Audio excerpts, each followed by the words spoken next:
16 വർഷമായി പൂട്ടിയിട്ടിരിക്കുന്ന കൊല്ലം പാർവതി മില്ലിന് മുന്നിൽ തൊഴിലാളികളുടെ പ്രതിഷേധ കൂട്ടായ്മ. വാഗ്ദാന ലംഘനത്തിന്റെ ഒരു പതിറ്റാണ്ട് എന്ന പേരിൽ ഇടതുപക്ഷ തൊഴിലാളി സംഘടനകളുടെ ആഭിമുഖ്യത്തിൽ ശനിയാഴ്ച രാവിലെയാണ് പ്രതിഷേധം സംഘടിപ്പിച്ചത്.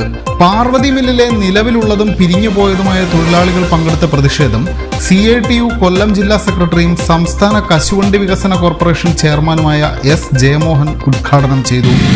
നിരവധി തവണ ട്രേഡ് യൂണിയനുകൾ ഈ പാർവതി മില്ലിന്റെ വിഷയങ്ങൾ ഉയർത്തിക്കൊണ്ട് തന്നെ ഇവിടെ സമരം നടത്തിയിരുന്നു. പാർവതി മിൽ കൊല്ലം നിവാസികളുടെ ഒരു വികാരമാണെന്ന് S ജയമോഹൻ പറഞ്ഞു.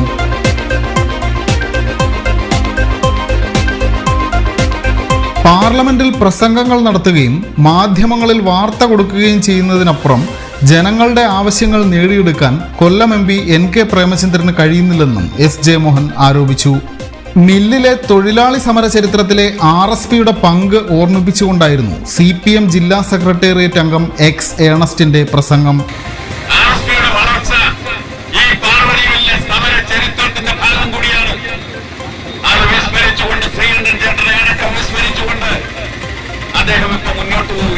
CITU ജില്ലാ ട്രഷറർ AM ഇക്ബാൽ ചടങ്ങിൽ സ്വാഗതം ആശംസിച്ചു. AITUC ജില്ലാ സെക്രട്ടറി G ബാബു, CITU ജില്ലാ joint secretary G Anandan, V Rajendra Babu, K Rajeevan, P Ajayakumar, PB Jayakumar തുടങ്ങിയവർ പ്രതിഷേധ കൂട്ടായ്മയിൽ പങ്കെടുത്തു.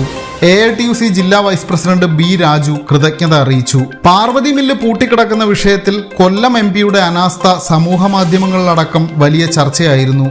ഇതിനെ ശക്തമായ രാഷ്ട്രീയ വിഷയമായി ഉയർത്തിക്കൊണ്ടുവരാൻ തന്നെയാണ് ഇടതുമുന്നണിയുടെ തീരുമാനം.